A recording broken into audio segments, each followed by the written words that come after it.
This is Where We Live from Connecticut Public Radio. I'm Catherine Shen. Jarrell Fletcher was a sophomore in high school and just 16 years old when he died of a traumatic brain injury.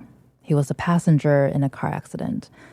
It's been 28 years since Jarrell died, and his mom, Carol Fletcher, says the grief is still there. When a child dies, parents are often tasked with making sense of a death that just doesn't make sense. Today, we talk to parents who have lost a child and hear how they've channeled their grief into advocacy and awareness. Since losing her son, Carol has dedicated her life to educating the public about organ donation as well as distracted driving. Carol joins us now. She calls herself a donor mom and is a New England Donor Services volunteer. Carol, thank you so much for being with us today. Thank you for having me. Well, and I would love to start this conversation by asking, we would love to learn more about Jarrell. Absolutely. So he was probably the kid with the most contagious personality. Didn't meet any strangers. Everyone was kind of drawn to him. He was he was a star athlete. He played 3 sports. He played basketball, baseball, and football. So he was like, that athlete that everybody's kind of drawn to. But he was very caring and compassionate. I remember having a conversation with one of his elementary school teachers who said to me, I've never seen anything like this before. She said the kids that are being bullied, or the kids that nobody wants on their team, or the kid who doesn't dress as fashionable as other kids or doesn't have the latest sneakers or whatever, those are the kids he was drawn to. So he kind of distracted all the cool kids from picking on or bullying other children. And she said, I've never seen anything like that, especially in elementary school. So, he did have that whole compassionate side of him. So that was where his striking personalities that kind of still tug at me. And when people ask me questions about him, I say, you would know him if he entered the room. He had that just big, bold personality, but still humble. Well, as you were describing Jarrell, I was just thinking, oftentimes we hear, of course, that, children take after their parents. What did you learn from Jarrell? How to be a little bit more humble. He also volunteered a lot at church. He used to go to church with my mom every Sunday. He was the usher boy and the offering kid, and he would often say to me, Mom, you really need to get up and go to church. And I'd be like, your grandma's coming. I'll be there next week. Next week comes, he'll say the same thing. So he encouraged me a little bit, come on, let's go. And I think that's where he got grounded, by going to church with grandma just about every Sunday. Well, thank you so much for sharing his personality with us, because I feel like I'm seeing him here today. And just in this very quick couple of minutes that we're starting this conversation, could you describe what went through your mind when you realized what had happened? Well, it was really, I got the call 11:30 at night. He's been in an accident. And it was from the kid's mom who was driving the car. And she said, they're not giving me any details. You just need to come. So my inkling was, I'm just going to go. This kid's got some bumps and bruises, and I'll nurture him back to health, and all will be good with the world. Well, when I arrived there, I could immediately tell the atmosphere was shifting, because the nurses were looking at me like, oh my God, and she's by herself. And they said to me, are you by yourself? And I said, yes. And I could see a chaplain, 2 chaplains in the corner. And I'm like, okay, what is going on? And she said, your son is in a coma, and he has a traumatic brain injury. And everything just left my body. And she said, you need to call your family. So immediately I get on the phone, I start calling everybody. And, when they wheeled him past me to take him immediately to ICU, I just looked at him and I'm like, oh my God, I'm in trouble. And I just started praying and praying and praying. I said, God, you cannot take my only child. You cannot. He's my world. 2 days went by with this, watching this brain activity go up and down, mostly down. watching, the nurses and doctors feverishly try to save him, come up with plans, put him in a medically induced coma. But as I saw that monitor going up and down, mostly down, I said, this is not going to turn out good. At that point, I had someone come to me and say, would you consider organ donation? That didn't go well. I kind of lost it on her. You need to go save my son and not talk to me about organ donation. I didn't know. I know now she was not involved in my son's care. She was from New England Donor Services. So I, prayed more. And once they came to me and said, he's brain dead, he's not going to make it, she came back to me and she asked me again, would you please consider organ donation? And I said, well, we've never talked about this in my family. I don't know how many people have that conversation over a dinner table. We didn't. I didn't even know what it was. And I said, I just need to have time with him by myself. I went back into the room. I sat beside him. All those things I just described to you came to my head. And I'm saying, he's a compassionate kid. He's a caring kid. And I sat down next to him. I said, I don't know if you can hear me, but I know what kind of child you are. And if mommy says yes to organ donation, I hope you're going to be okay with that. And it was just, when I walked in the room, I could just see his chest and his heart was beating so strong. And I was like, I got to save somebody. I got to be a rainbow in somebody else's cloud. So I said, I'm going to go with this. I did heart, kidney, liver, pancreas. It was hard, but on the other side of it, I know that I saved an 11-year-old boy that was in need of a heart. I improved the life of a 35-year-old woman who couldn't have kids prior to the kidney transplant. And the 52-year-old man that got the other kidney and the pancreas didn't make it because he had diabetes. So his trade-off was, I'm not on dialysis anymore. I'll give myself some insulin. So it sounds like Jarrell is your hero. He's my hero. And you call yourself a donor mom, which is, I think, also equivalent to donor hero, I think, in some ways. Tell our listeners, what does that mean? You're welcome. Yeah, my goal now is to spread the word about organ and tissue donation, because if I can touch one person by saying to them, have a conversation with your family, discuss organ donation, talk about it, so you're aware of what their wishes are or are not. Because being in the situation I was in, trying to make the decision about organ donation in the middle of a tragedy, not fun. So I encourage people to talk about it with their family. Whatever you do, make sure they know, because it was really rough. Well, listening to your story, I think the initial reaction is, wow, that came at you really quick and not at a good time. I mean, when is it really a good time, right? But that moment was, you're so fraught and things are still happening. You have no idea what's going on. And it sounds like before that moment, you shared that that is not something that you've thought about. It's not a normal or Never. a regular dinner table conversation. No. So I'm wondering, as you've been doing this work, is it something that people talk about or think about? Because as I was learning more about your story, I was thinking to myself too, when you get your driver's license, you get asked if you want to donate your organs. And I think myself and a lot of friends, I think there's a lot of immediate like, oh yeah, of course, there's no thought. But then realizing it's so much more than just putting a sticker on your driver's license saying that you're going to donate your organs. Yeah, absolutely. So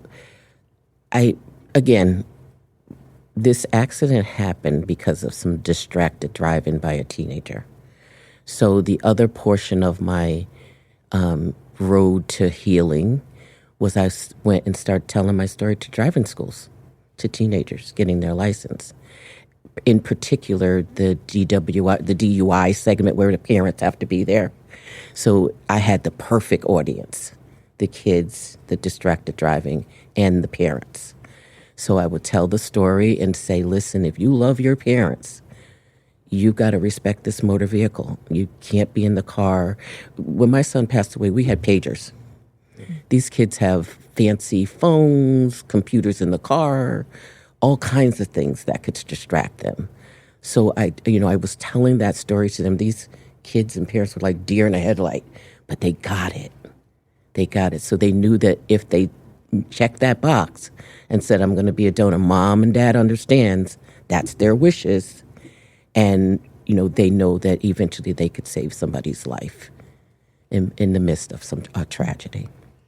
Well, and you mentioned earlier that you ended up meeting the person who received your son's heart. How did that process play out? Talk about why you felt it was important to meet the person. Well, they have an aftercare program. The New England Donor Services has an aftercare program.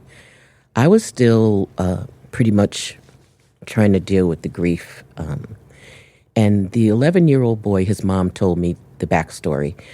Once he realized that he received a 16-year-old's heart, he said, Mom, no, so the accident happened in June. It's rolling around on the holidays. He said to his mom, we need to write her because she doesn't have her child for the holidays. So they wrote me a letter, which I didn't get. So, of course, those holidays right after tragedy are the worst. They come back every year. They get easier, but the first are the worst. And I never got the letter, so they contacted the bank again, and they wrote another letter, and I received that letter on my son's birthday, March 15th. So I knew it was the right thing to do to meet them. He's 11, and he had a pretty tragic story on his side. He had valve replacement surgery that didn't go well. And when they tried to jumpstart his heart, his valves blew out. So Mom, his sister, was making a journal when they were in the hospital, dating it and timing it. Like, he's in the operating room. They're saying everything's going well. He's in recovery. We think everything's going to be good. They're going to try to jumpstart his heart. Well, when they jump-started his heart, his valves blew out. So he was bleeding to death. So he was immediately placed on the top of the list. So they sent that journal to me. I'm looking at my timeline when I got my call, to being in the middle of all the chaos, to making the decision to save that kid, in essence. I didn't realize it at the time, but it was just a story that matched perfectly. Well, and it sounds like it was compassion meeting compassion. What goes through your mind when you realize what's going on? Because what we're talking about today, almost nothing is within your control. But when you realize you have a compassionate son who's able to help another compassionate child, that must be an indescribable feeling, as I'm trying to ask you to describe it. It is. I attributed a lot of the decision making to that one nurse who came to me that I wasn't nice to. And when she came back again, she's the one that convinced me to go ahead and donate organs. Years later, I'm doing a presentation at Gateway Community College on organ donation. When I finished, I come off the stage. She comes up to me. I didn't know who she was. She goes, do you know who I am? And I go, no. She goes, I'm that nurse. I'm like, oh my God. So now we've both learned a lot from each other. She knows timing is everything. You really need to pull back, feel out the family, especially when they're kids. If it's a situation where they were sick or whatever, those kind are expected. But when it's tragic, you got to really walk that line. And then I credit her for coming back because I wasn't nice. I was. So when she came back, I don't know. I just looked at her and I was like, she must really know what she's doing and say this to me. Mm. She'd been there for 30 years. I didn't know that. But so it was an educational thing for me and for her. And we talk about it all the time when we go out and discuss organ donation. Well, and it also sounds like a lot of introspection from both of your parts, which is kudos, I think. Otherwise, this conversation, the conversation you've had with her and you being out there raising awareness wouldn't have happened, it sounds like. And, Absolutely. and because today you're also an advocate for multi-ethnic organ donation. Can you tell us why it's important to talk about that? Well, first of all, African Americans are very prone to kidney disease. Often they're the highest people on the list for kidney donation, liver donation. And also, my son's heart recipient was a little white boy from Macon, Georgia, who just happened to be having treatment at Boston's Children's Hospital. So donation doesn't know color. It doesn't know race, creed, background, nothing. If you need an organ and you fit the match, then that's where it's going to go. So it was interesting when we went to meet him. He didn't know that we were Black. His parents knew, but he didn't. So when we rolled up to the hotel where they were staying, and I see him sitting there and he's watching the door. So the door opens, and I walk up to him and I say, "Joey?" And he goes, "Mrs. Fletcher?" And we just hugged, and he goes, "I gotta go get my mama." And he starts running down the hallway to get his mom. But that was just the cutest thing. But, so innocent. He didn't, all he knew is he was alive. And he thanked me profusely for that.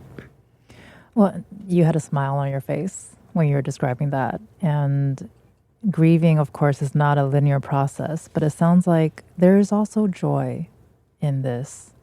What are your thoughts about that? Because it's a different process for everyone. It is. And don't ask me where this thought came from. I'm sure God planted it in my head. But I know everybody's born in this life with a purpose. We don't know how long it's going to take us to live that purpose out. Babies die.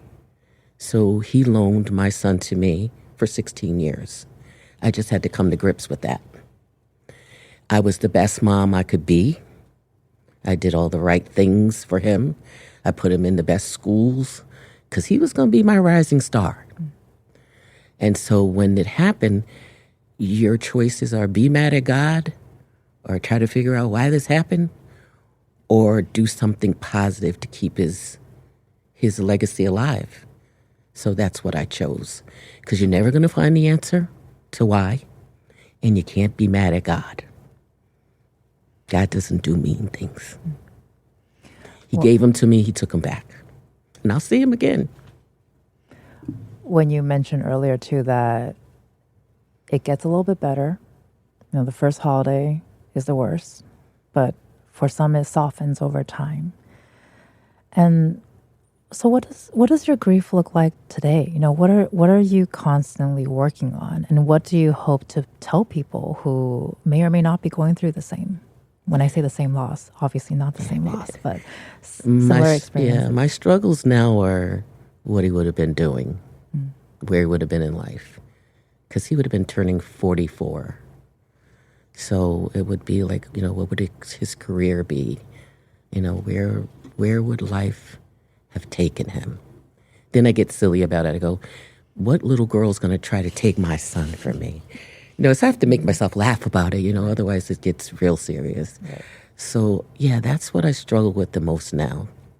But whatever path he would have taken, I'm sure it would have been a good one.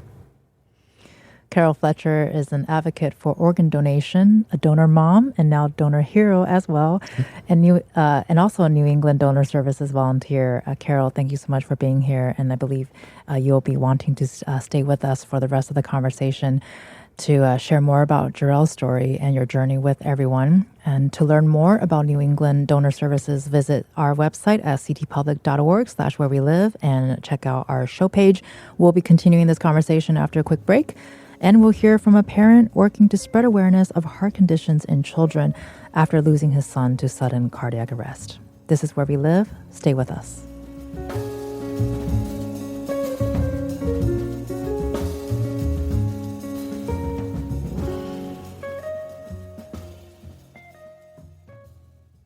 This is Where We Live from Connecticut Public Radio. I'm Catherine Shen. When a child dies, we're often left with so many questions. What happened? How could this happen? What could have prevented this? Often, it is impossible to make sense of this kind of death, and parents and other loved ones are left with a lifetime of grief. Today, we're talking with parents who have experienced this firsthand. But up first, Brianna Garrison is an associate professor in the social work program at Southern Connecticut State University and clinical social worker. She specializes in grief counseling. Brianna, thank you so much for being with us today. Thanks for having me. Well, Brianna, you were listening to our conversation with Carol earlier. Lots of nodding, lots of smiling, lots of emotions. What jumped out to you? Well, the first thing is I'm only a year younger than her son would have been. So she's talking about imagining his life. I guess the thing I think about is there's a lot of misinformation about grief, that there is closure. It's popular. The stages of grief is really popular, and that gives you the idea that eventually it'll be better, it'll be over, it'll be done. It's never done, especially from tragedy, from something that's traumatic. It may get better. You can find hope. The new normal will be there, but it'll never be the same. And when those milestones in life come, you're reminded of that loss. And so when she was telling her story, even 28 years, there's still milestones that you think about, who would he be married to? What career would he have? Would he have children?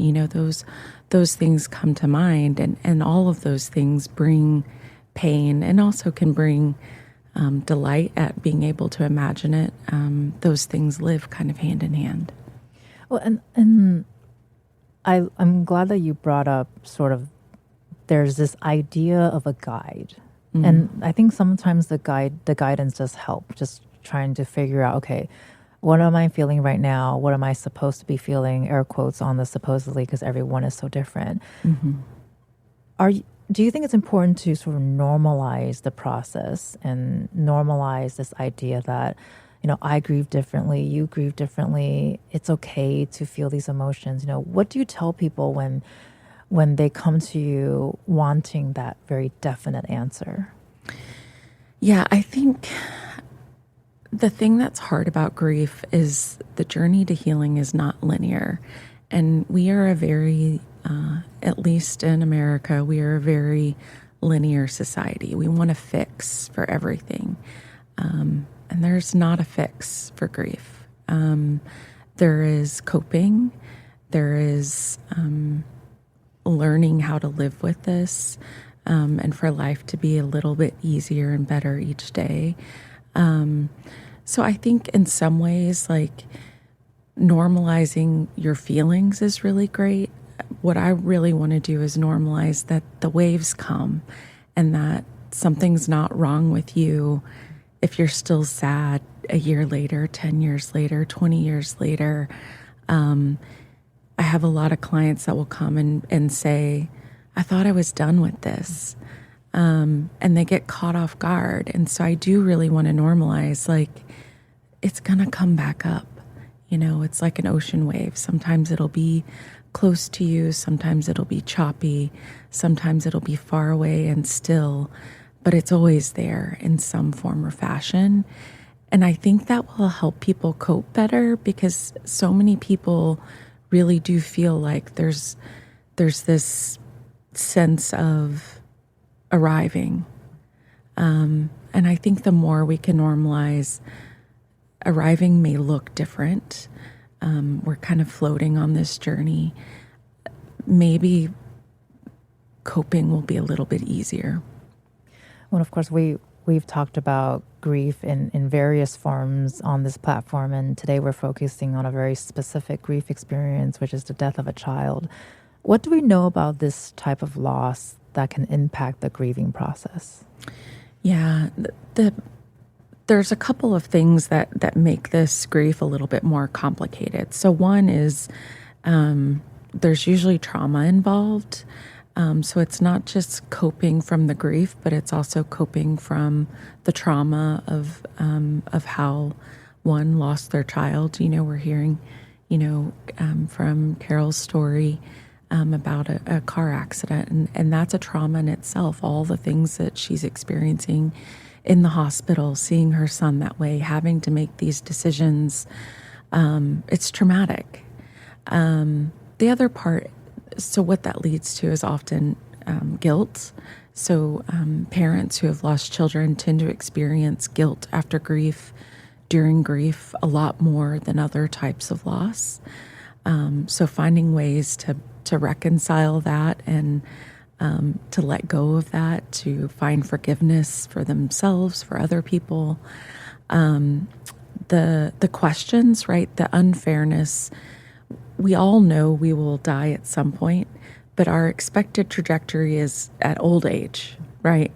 I have children now, if I ask them how long they think they'll live, well, first of all, they think I'm really old.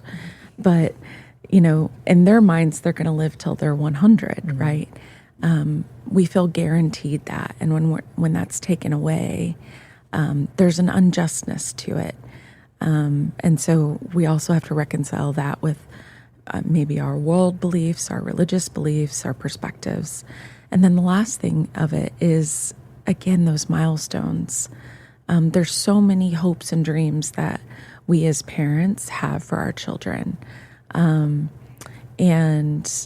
each step of those things are then taken away, right? At whatever age they're at, there's still a new milestone that they had ahead of them.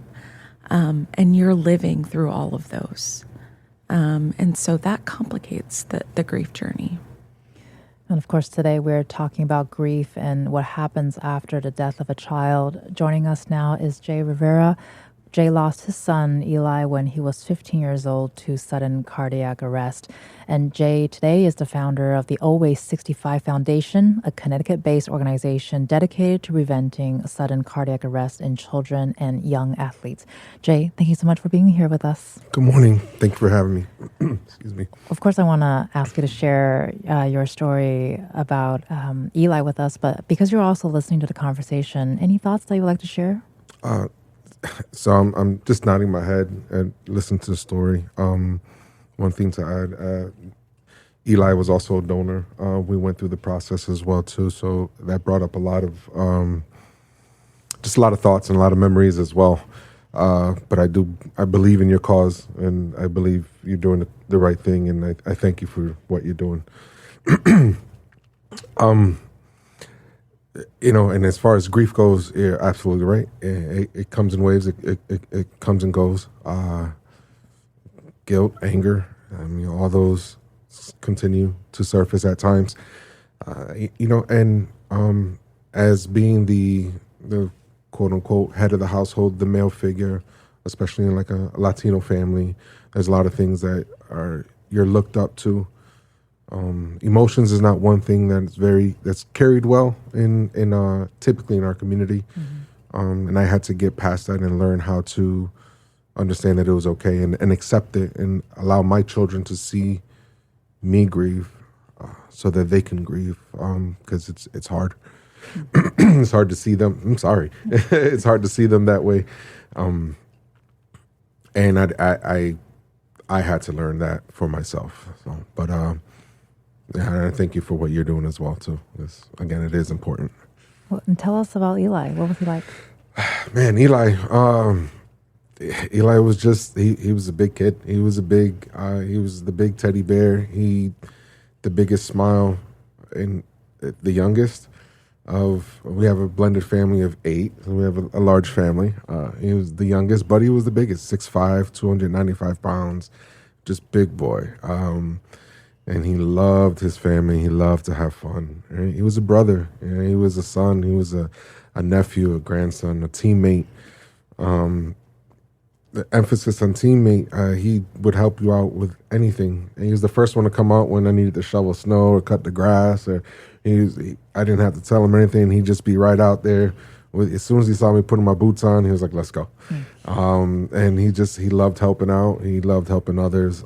He's He just loved playing jokes. And he believed in himself. He believed that he was going to be a football player. He believed that he was going to do something. We talked about this dream of his of wanting to play in some sort of professional capacity. Definitely, going to college to play football, and that was his focus.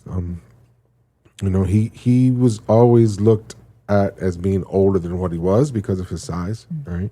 And so you kind of forget that you're talking to a 15-year-old boy at times, right? He was so wise with his words and compassionate, and teammates would look up to him and ask for advice, and he was always there to encourage others. And one day, I get a phone call from one of the coaches that he's having a seizure. And he wasn't prone to seizures. And I said, okay, I'll be right there. And I live 2 minutes from the high school. It already took me a minute and a half to get there, right down the road. And when I get there, I see that they're doing CPR and they're performing CPR.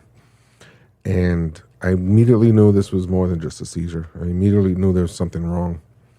And so I run over to him, find out what's going on. He just collapsed. He wasn't doing anything. He was just standing on the sideline.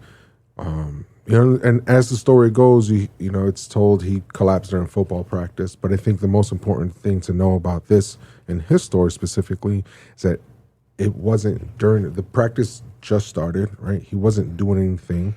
Sudden cardiac arrest doesn't discriminate. You don't have to be doing anything. It can happen at any moment. And so they were working on him, EMS got there. They tried to get him going. AED, everything's in place. And for 45 minutes, they worked on him. They bring him to the hospital, and they tried, and they couldn't get his heart to come back. And immediately, you get the questions, and then you get the nurse that comes in to start to talk to you about donating.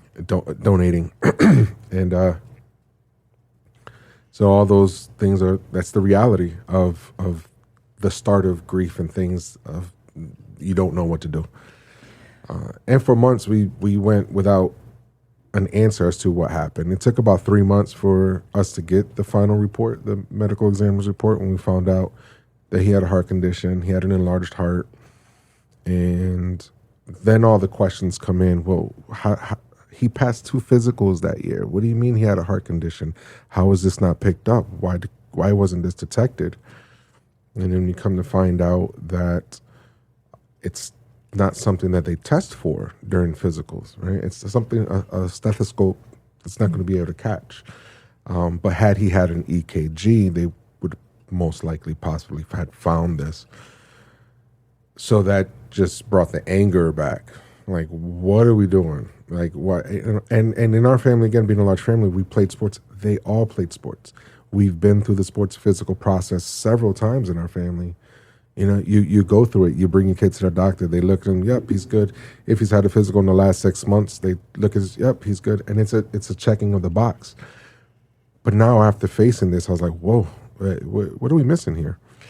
And so this really raised a lot of questions, a lot of anger, a lot of just confusion as to why aren't we doing more? Why aren't we having, if this is a thing, why aren't we doing this? And you start seeing the numbers, the stats, 1 out of 300 kids have a heart condition that goes undetected. That's a lot of kids. Mm-hmm. If a school's got 3,000 students, you do the math there, you're talking more than a handful of students that can possibly have this condition or a condition. 23 to 26,000 young people a year, young athletes specifically pass away from sudden cardiac arrest. So this is not something that just started happening. This is something that's been happening. And as a parent, I felt like I let Eli down. I should have known this. Why don't we know this? And that's when I started learning more. And a gentleman named Mike Papali with In a Heartbeat, a foundation also here in Connecticut, reached out to me. he's a survivor of sudden cardiac arrest. He had this happen to him at 17 years old. And they just recently celebrated their 10-year anniversary of the founding of his foundation. And he introduced me into this world of advocacy and awareness. They offer free EKGs to young athletes. They go around schools and communities and talk to people and parents about this. And I said, yeah, that's what needs to be done. Specifically in our communities, specifically in the greater Hartford area, this is something that needs to happen. And of course, it sounds like I'm getting a theme here where a lot of the emotions are, a lot of the immediate emotions are anger and confusion, and led to questions, which led to advocacy.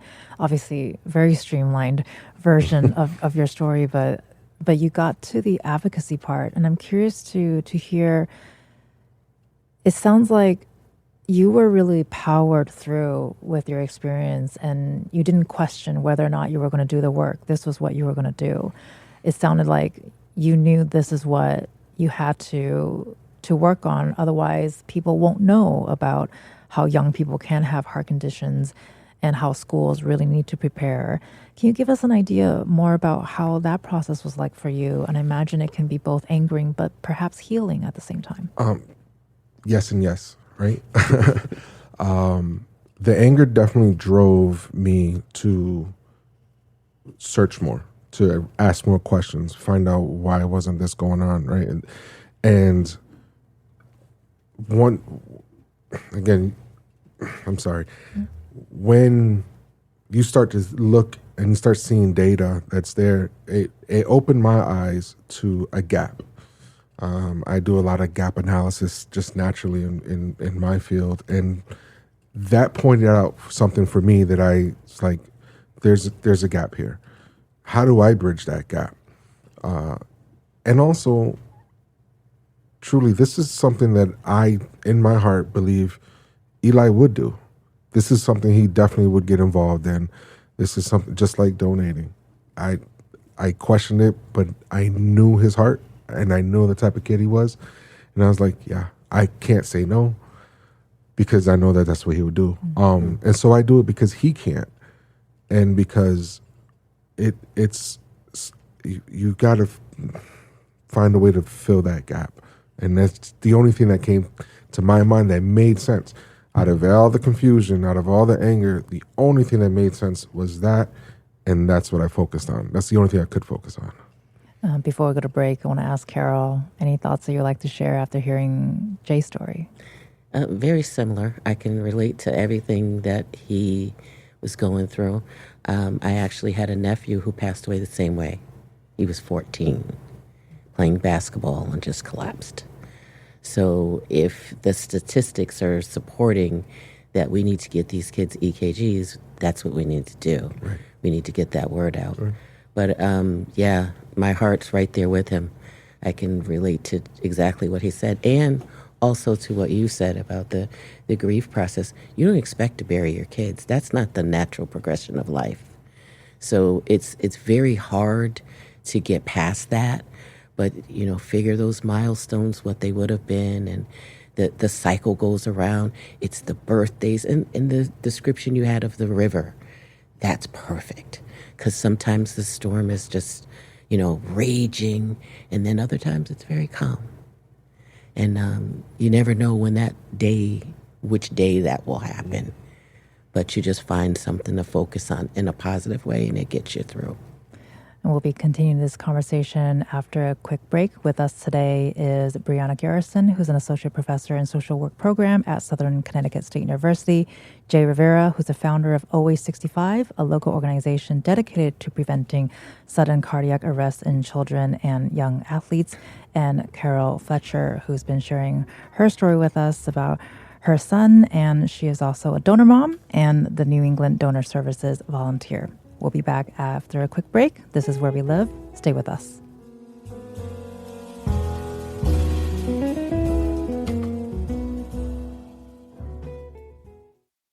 This is Where We Live from Connecticut Public Radio. I'm Catherine Shin. Denial, anger, bargaining, depression, and acceptance can all be part of the grief stages, but often those stages don't follow a straight line, especially after the death of a child. But finding a purpose can help. Here's Tracy Cipriano, who's an assistant professor and psychologist at UConn Health, explaining why.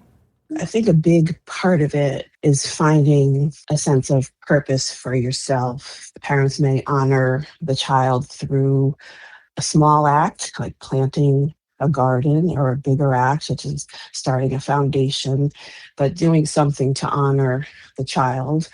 And by engaging in that activity, you're also giving yourself a sense of purpose, something to focus on, something positive. Still with us is Brianna Garrison, who's an associate professor in the social work program at Southern Connecticut State University. And Brianna, respond to what we just heard from Tracy. I feel like there's a lot of echoing with what Tracy mentioned with the conversation today. Yeah, I mean, when we talk about not being able to arrive somewhere, I think part of the healing journey is finding a way to make meaning of your experience, your loss. And again, that can be personal, it can be public. I think part of that is, we've heard both from Carol and Jay here looking at preventive measures to help others not experience this by educating about distracted driving, educating about preventive screenings, right? These are all things that bring meaning and continue the legacy of these compassionate, wonderful young men, that they've raised. It can also be,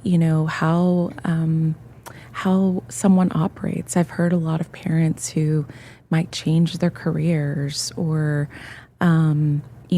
children, other siblings who are kind of set on a path from experiencing this loss as well.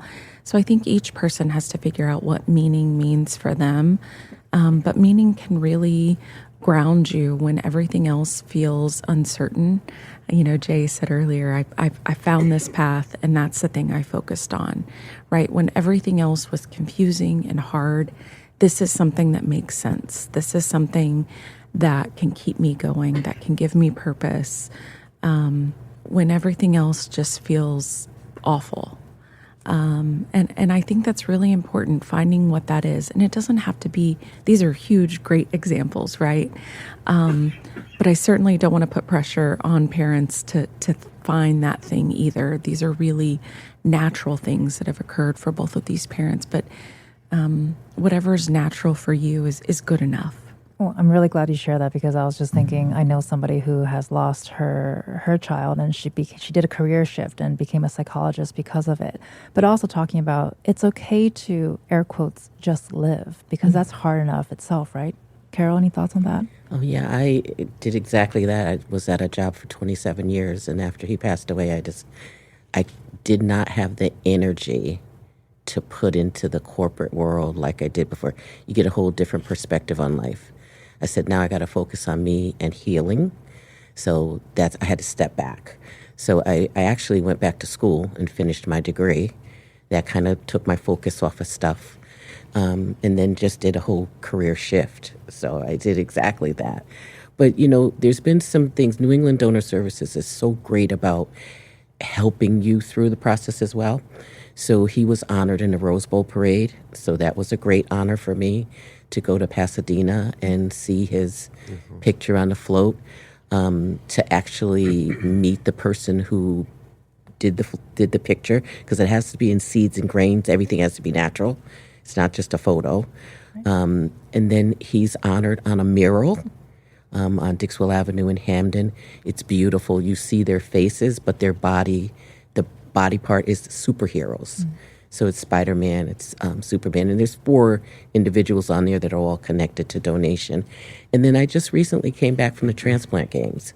So the transplant games are like the Olympics, but all of the people there have had organ transplants, some multiple transplants, like double lung and kidney. And they were playing these sports like they were really in the Olympics. They were down for the gold medal. And that whole thing gave me a full circle moment. Like, I've donated and helped someone just like these people to live. And they come to me with like the most gratefulness. I thank you so much for your gift. Because if it wasn't for people like you, we wouldn't be able to do what we're doing. So those are the kinds of things that keep me a little bit more grounded. Well, and Jay, I imagine lots of reminders of your son wherever you go. What's your grief like today? What's that process like today? How would you like Eli to be remembered? So, I ask myself that all the time. Like, how would I like Eli to be remembered? And my vision of Eli is going to be different from everyone else's. And my answer to that is, however, for those who knew him, I want him to be remembered however it was that he helped you the most, right? Because like I said, he was a brother, he was a friend, he's a son. And if you don't know him, remember Eli as someone who was always willing to step up and be there for you, and try to protect you, right? So that's my answer to that one. And then when it comes to everything about like the donation and how going through the process and finding our purpose and to looking on, holding on to something that's going to make you go. It's the only thing that made sense. So it's not going to be like that for everybody. I realized that, and I realized how I was grieving wasn't going to be how my family was going to grieve, and I had to understand that as well too. But it's meeting others who went through this, meeting others who've gone through something similar, made me no longer feel like I was alone in what I was doing. Because the first thing that happens is you feel isolated. I felt nobody understands what I'm going through. Don't tell me it's going to be okay, because you don't know that. Mm-hmm. So that was one of the biggest things, was just that realization there. We've got about 45 seconds here, but Brianna, I would love for your response real quickly here. And also, I was just jarred a memory of someone telling me that when you lose someone, it's okay to continue to reference them in present tense. Mm-hmm. What are your thoughts on that? Yeah, I mean, I'm so glad you brought that up. Peer support is so important especially for parents who have lost children, because it is so isolating, and just affirming, that someone else has felt this way before. And even just seeing, the dichotomy of the timeline between you two, seeing like she's still here, she's still doing the work, and then I think the other question you asked me about was referring to someone who you've lost, but in present tense. Absolutely. I think that's a personal choice of how you want to be. And like Jay mentioned, every person is going to approach that differently. And it's okay, even within a family, it's okay if, one member wants to grieve this way and the other wants to do this. It's all okay.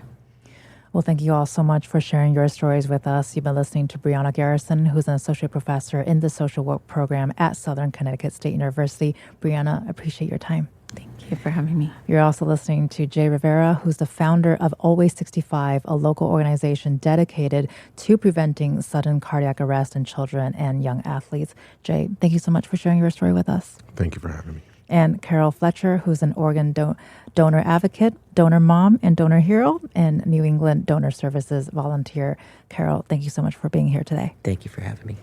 I'm Catherine Shen. Today's show is produced by Tess Terrible. Our technical producer is Jean Amatruda. Download Where We Live anytime on your favorite podcast app. Thank you all so much for listening, and I hope if you are also grieving that this conversation may have helped just a little bit. Thank you so much.